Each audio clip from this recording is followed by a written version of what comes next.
Welcome, this is LefseFactory.com. We're going to make some lefse. We're going to start out by explaining what we have here.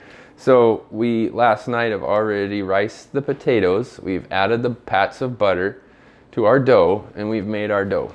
So we put it in the refrigerator. If you're someplace really cold, you can just put it in the garage during the winter time. But it's warm here in the summer, so we put it in the refrigerator. Here's our beautiful potatoes with butter in them, riced and ready to go.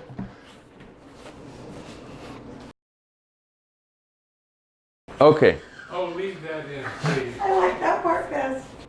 So now what we're going to do is we are going to take the different ingredients we add to our dough and we're going to have to put them in the right mixing amount. So we will the calculators, which we have provided on LefseFactory.com for you to figure out the different amounts that you're going to need. So the biggest thing we're going to need is our flour. So we're going to use organic unbleached all-purpose flour for that flour, and we're going to use organic sugar. We like to add a little bit of extra of organic sugar because it's not as packed as finely. We're going to use heavy whipping cream. And here is just some butter. We've already added the butter, so everyone can see it. And here is our salt. We're going to use Himalayan sea salt, and we're going to add that just to give a little extra flavor to our dough. So now that we've discussed the ingredients we're going to be mixing together, we're going to walk through some of the different stations that we use that are involved in making our lefse. So over here is where we put our lefse when we're done. Here is our rolling board, and you can get these. We're using the Bethany pastry cloth on it and the board, which is a Bethany houseware board. So we put the pastry cloth over the board, and that's where you roll. This is our lefse rolling pin, which you can see is different than most rolling pins. It's got this fluting in it, and they're like little diamonds that stick out of the pin itself. So that's where we'll be rolling. It's really important to have the right rolling pin, and we also use the sock to wrap it in so that the dough doesn't get stuck too much into the diamonds, the little pins coming out of it.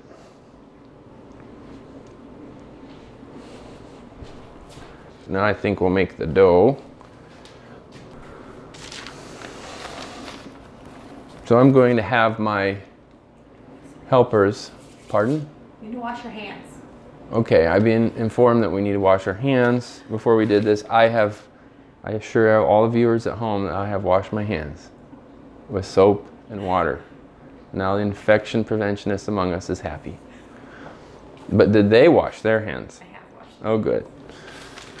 Okay, so what we're going to do is we're going to have to determine the ratios of the different ingredients that we're going to need to put into our dough. Normally I only mix half of the dough at a time because you add a lot of additional ingredients into the dough. So this was six batches of 4, so 4 cups of riced potatoes. And so I normally try and get it as flat as I can with a spatula. Q spatula.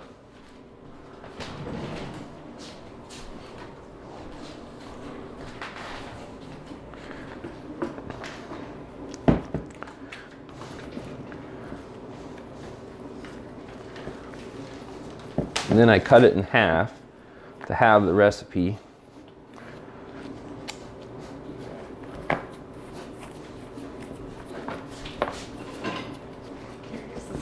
You're using the worst spatula ever. Try this one. It's a little better, right? Stressed is dessert spelled backwards.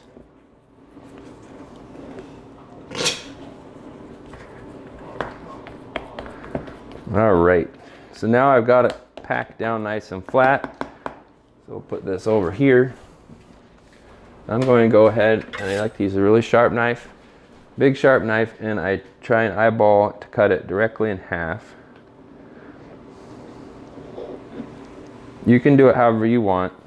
That's how I do it. Then I take the other empty bowl, and then I just allow half of it to fall into there. So that's 3 batches, right? 3 4-cup rice potato batches. So we can put this one in the refrigerator or set it aside until I get done mixing the rest of the dough. Okay. So what we're going to do now is use the lefsefactory.com calculator with the phone. I'm using my phone to record the audio, so would you please grab your phones over there?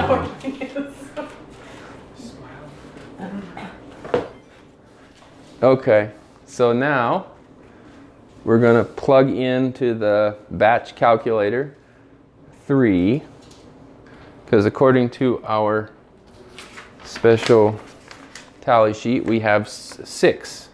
It's correct, right? 5 and 1 is 6. So half of that is 3.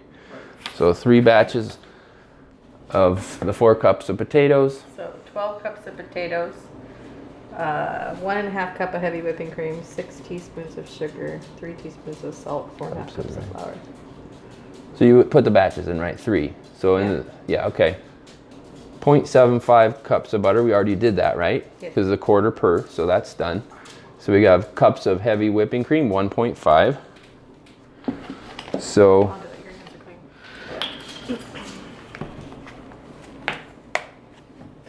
sorry.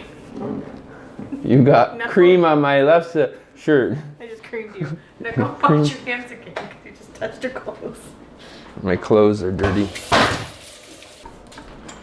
Okay, so we have our 1.5 cups of heavy whipping cream.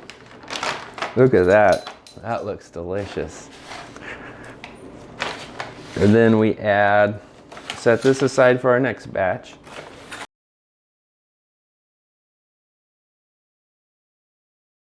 And so we're now doing 6 teaspoons of sugar. How many extra do you want me to add? Okay, so this is organic sugar, which if you look at it, it's very, very thick, coarse sugar, whereas most sugar is very fine and it goes together a lot more. So what we do is we normally add about 1/3 more. That's what that is. So we're going to add a little bit extra organic sugar because it is bigger and it doesn't pack as tightly. But the calculator assumes you're just using regular, really fine, more fine sugar, not powdered sugar, but just regular sugar. Now we're doing the salt, and so we're adding 3 teaspoons of salt. And then flour. Okay, and now comes the big flour. So we like to get this, don't pack it down, but according to the calculator, we're going to be adding 4.5 cups of flour. So this is our 4 cup. And that's heaping, so we'll call that 4.5. But that already is about 4.5, right? Okay. Because that's heaping. We'll call that 4.5 cups.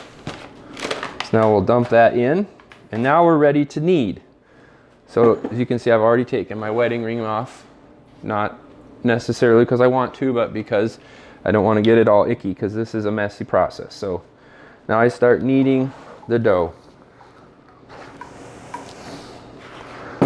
And so the potato should be still nice and cold as I knead it. And then the cream is cold as well. So what we want to do is just keep kneading it until we get a nice ball of dough.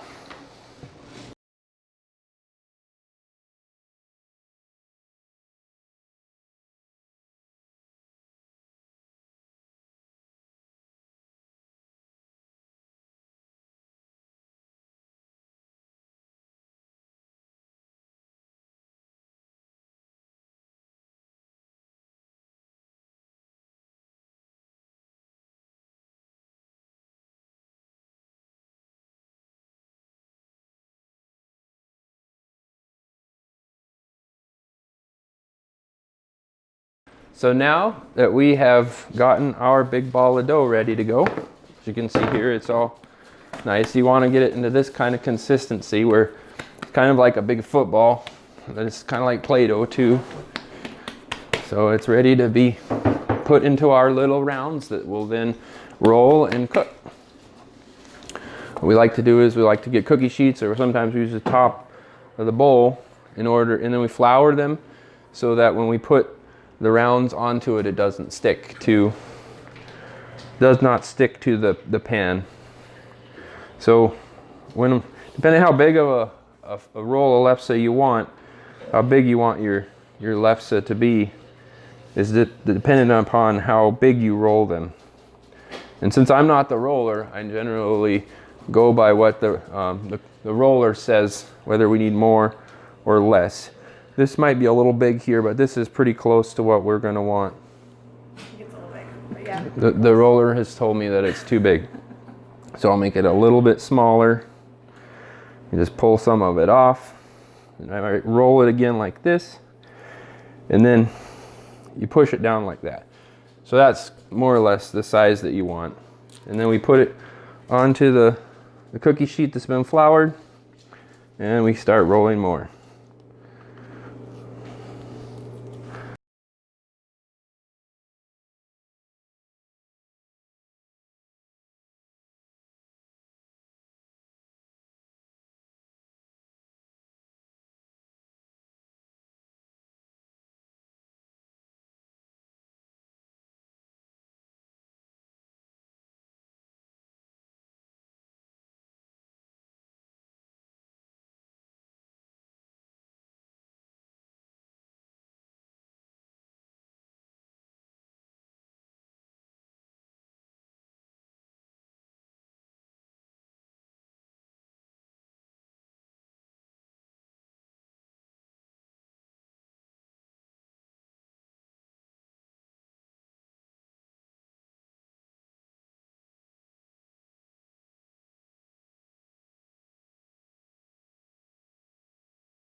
So far we've rolled some of our dough out into our rounds.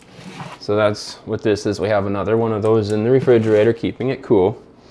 This flour will be used by the roller to add to the dough so that it doesn't stick to the pastry cloth as she rolls them out.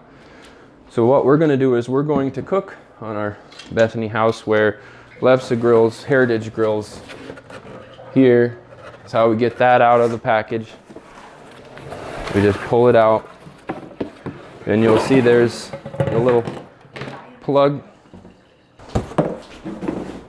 So as you can see, we pulled that out, and we have the plug with the thermostat on it.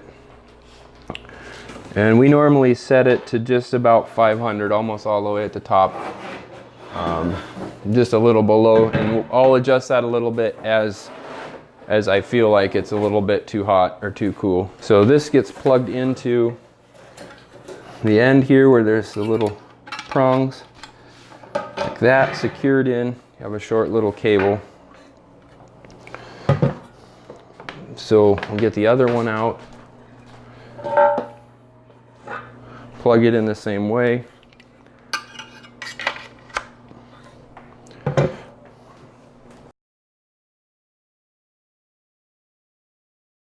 Plug them in.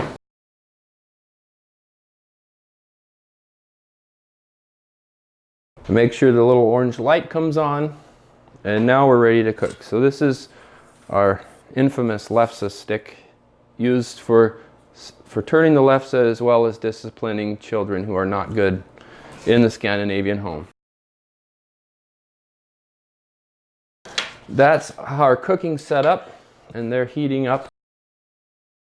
So here is our pastry board, and the roller is going to get the rolling board all set up and ready to go, and she will start rolling our first dough. This is Margot, and she's ready to go.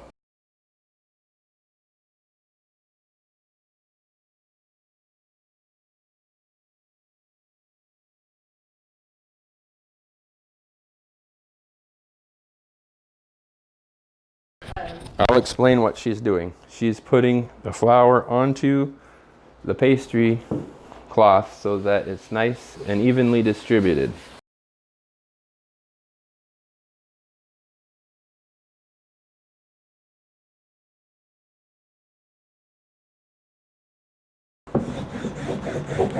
And she rolls the pastry cloth with the Lefse rolling pin to make sure that it gets flour in all of the different parts, into the pin itself, into the sock, as well as the pastry cloth.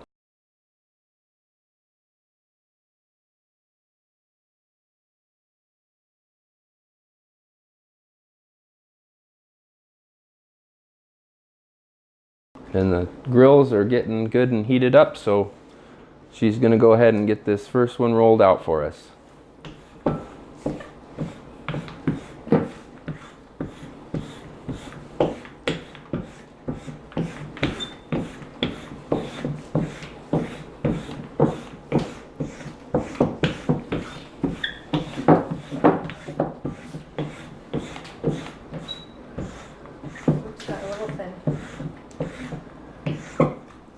Okay. I got it thin. So we got the first one a little thin, but it'll cook just the same.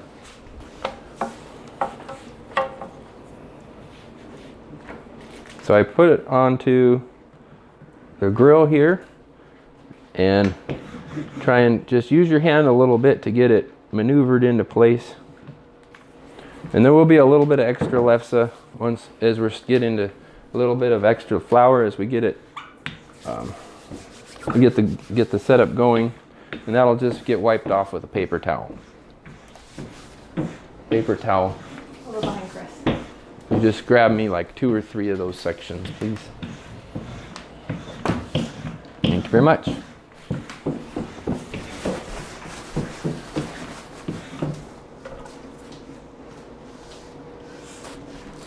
Here's a beautiful, nice piece of lefse, all rolled out, ready to cook.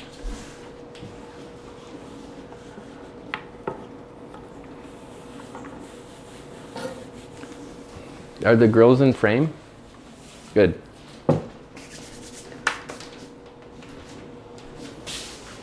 Nice. So now we wait.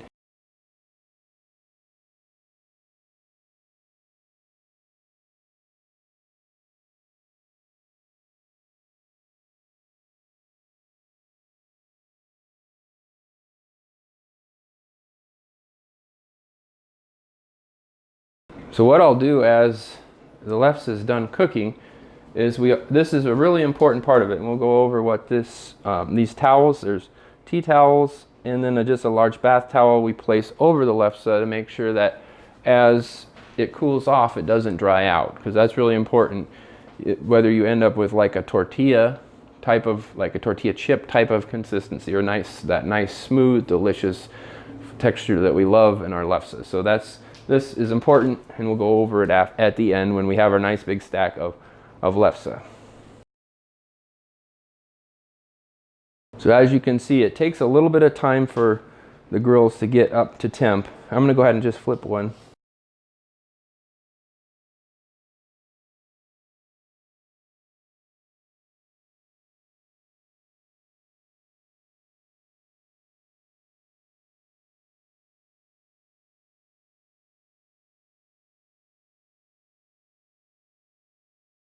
And then you can just push the flour all into a little pile, and we'll clean that up later. Remember that part of the whole lefse job is the cleanup at the end, and that's part of the reason it takes so long. But it's totally worth it for lefse. So now that you see that they're both cooking, they're starting to bubble, and this is a very common occurrence when you're cooking the lefse. The bubbles themselves, I like to whack them down. It keeps you giving you something to do while you're cooking the lefse. And if you have too big of a bubble, you'll end up with a really big brown spot generally when you flip it over.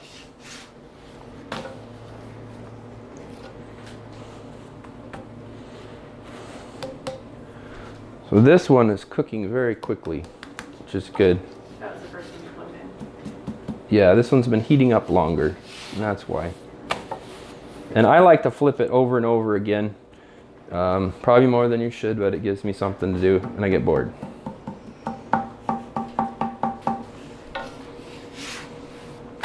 And as you can see with this one that had quite a bit extra flour, the first one we were testing with, a lot of the flour flops off, and it actually helps to clean it by flipping it. Look at that nice brown color. Oh, it's looking so good.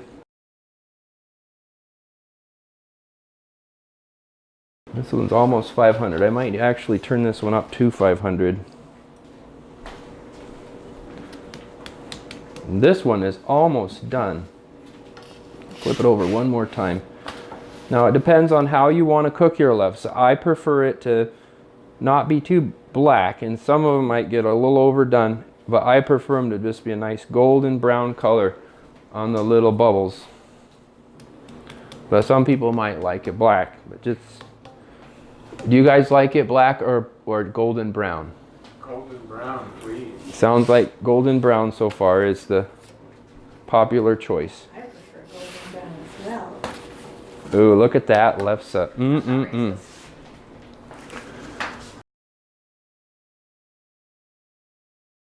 So we're about ready. If the roller wants to get ready with another batch. And now that they're up to temp, the nice thing is we'll be able to alternate back and forth, and we should be able to get a good rhythm going between the ones that are being done and the ones that are just rolled out. So this one's done, and so I'm going to put it over here onto our set of towels, let it cool off. And this one I think is probably ready to go too.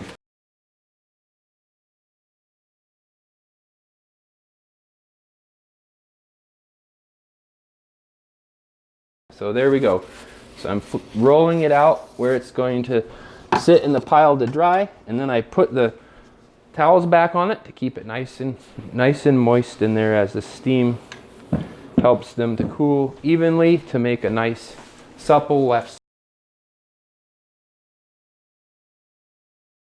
So yeah, they're stacked up, ready to go, and we're ready to cook our next batches.